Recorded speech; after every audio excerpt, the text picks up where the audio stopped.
So we have a case today. So your client is an alcohol manufacturer, and recently it has seen a decline in its profits. Can you analyze it for me?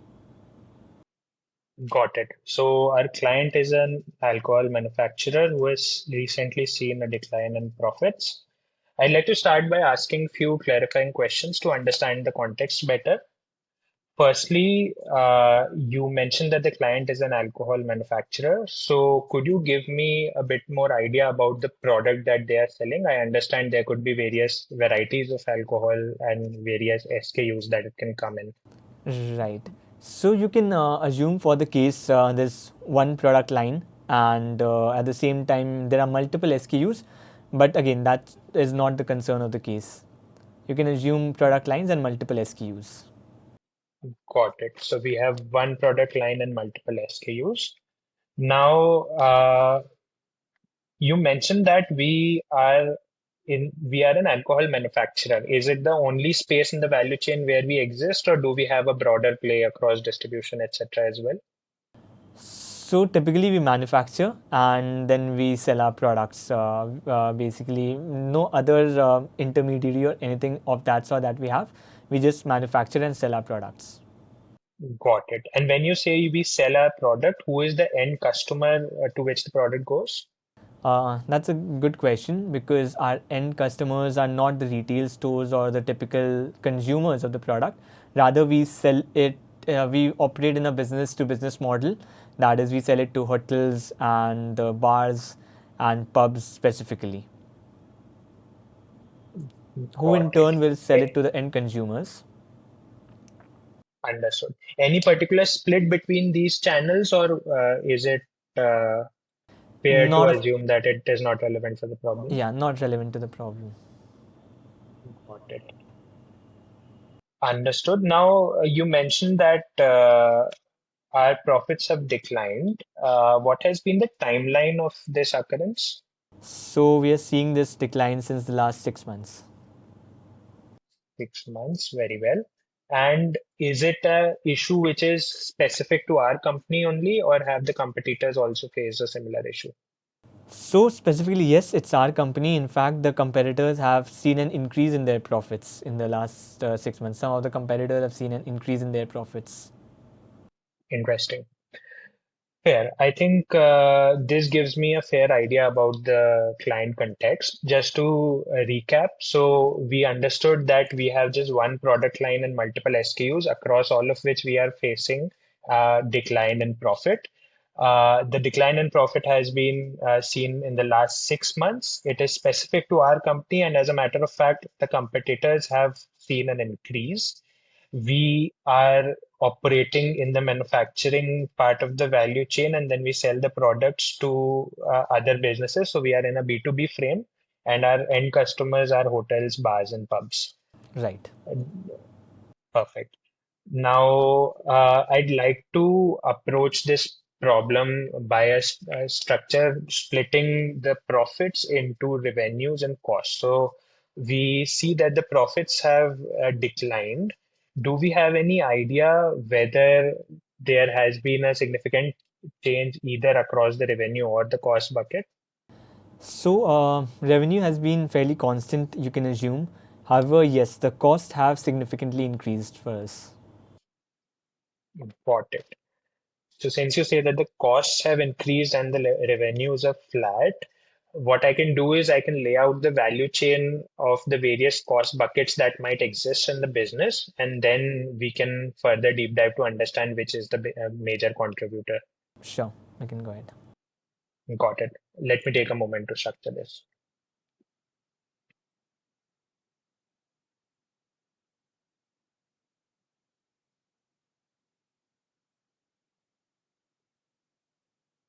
Cool. So I've made a value chain and the associated cost buckets which might be relevant to the business.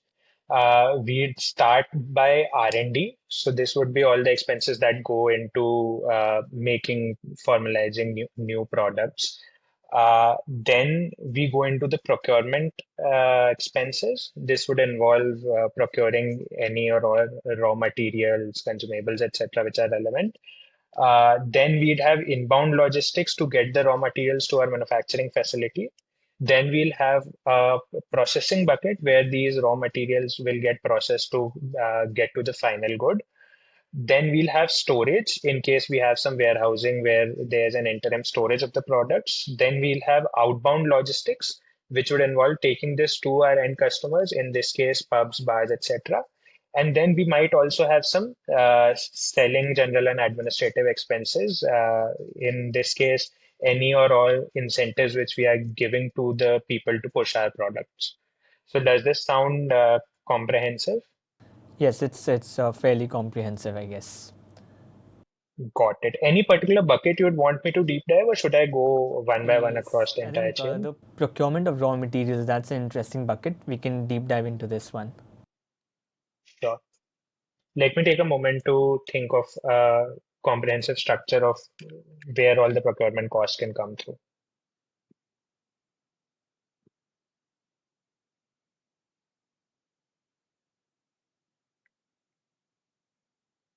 Cool. So, my understanding is that procurement can come from four major buckets. One pertaining to the ingredients. So, this would be all the edible raw materials which go into making the core product. Then we can have consumables and spares, any things which go into the machinery, etc., in the process of manufacturing.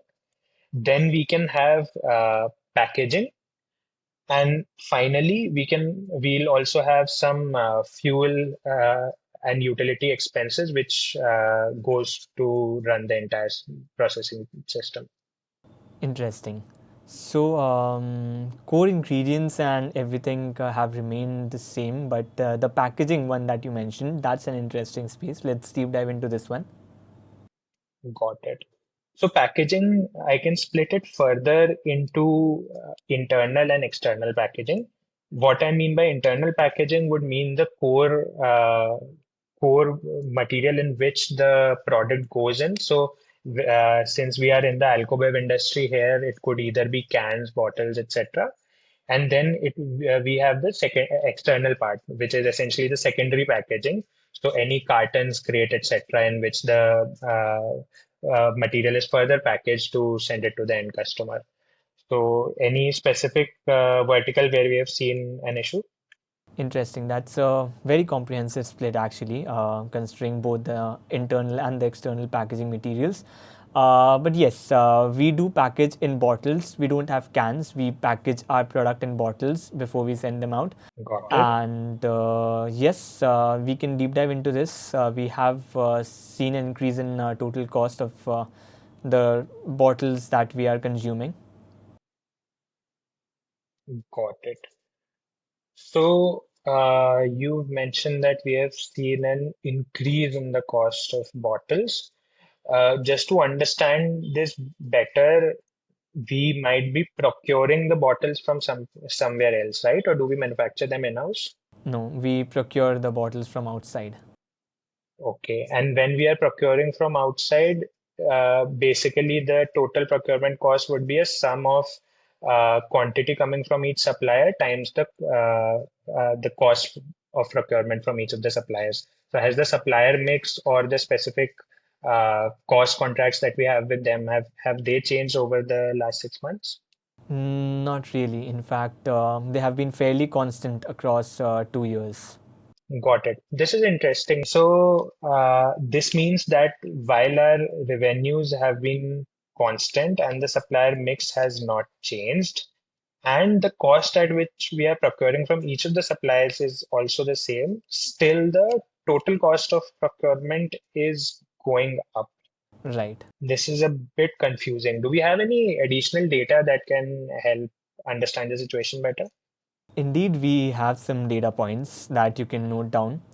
Sure. So the number of bottles that we have been selling. So we are procuring around 50,000 bottles per month from the supplier, and cost per bottle is 20 rupees. And previously we were paying a total cost of 6 lakh to the supplier, whereas now we are paying almost 8 lakhs. So that is how the structure has been. And while we are paying 8 lakhs still, but the number of bottles is still the same. As I mentioned, the number of sales of bottle have not increased, so we are still procuring 50,000 bottles, but the total cost have gone up to 8 lakhs. Got it. Let me take a moment to understand these data points a bit better.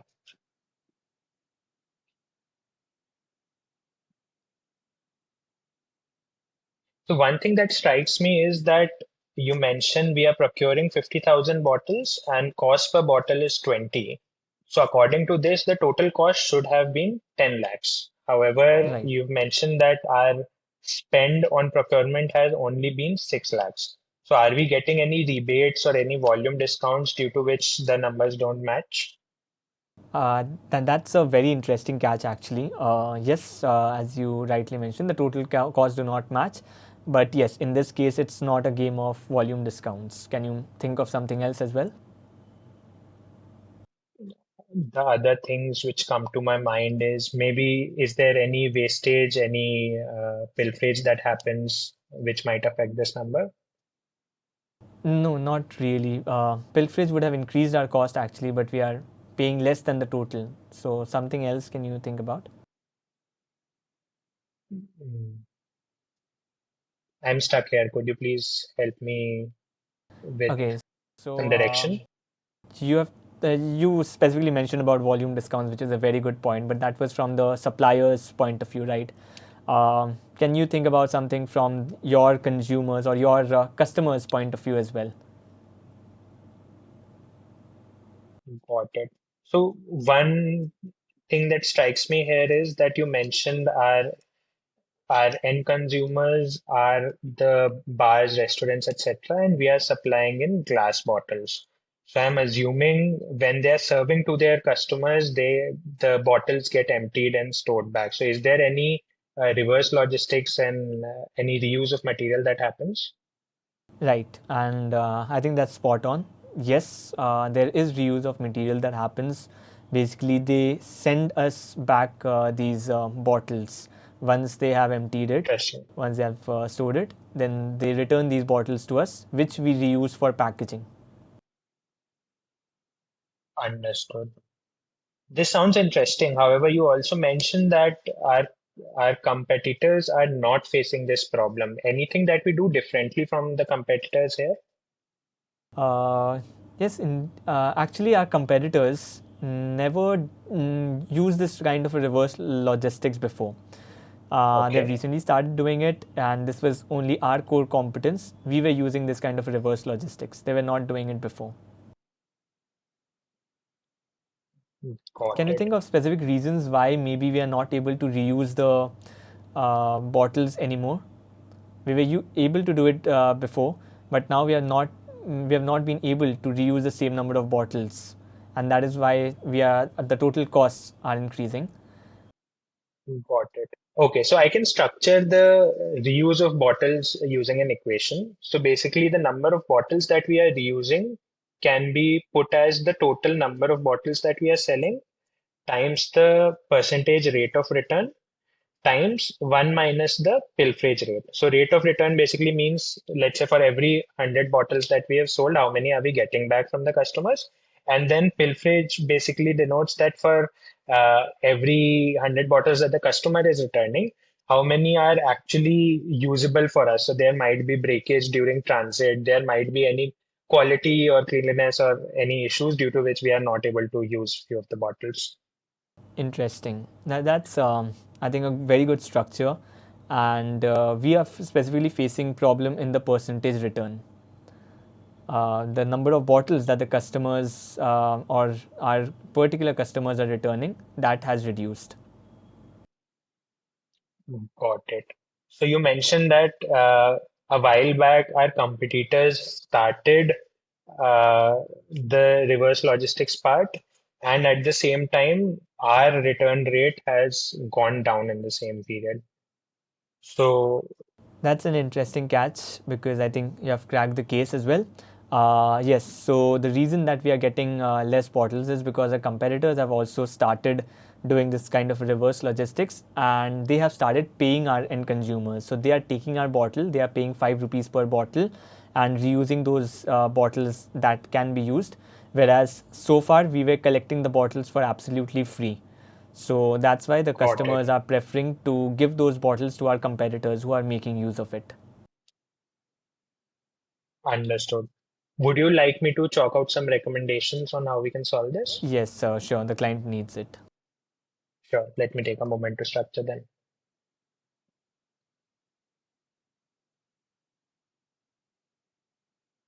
Great. So we have to find we basically have a two-pronged problem here. One is that our rate of return is coming down, and a corollary is that since customers are offering incentive for that, so some of our bottles are also going to the competitors instead.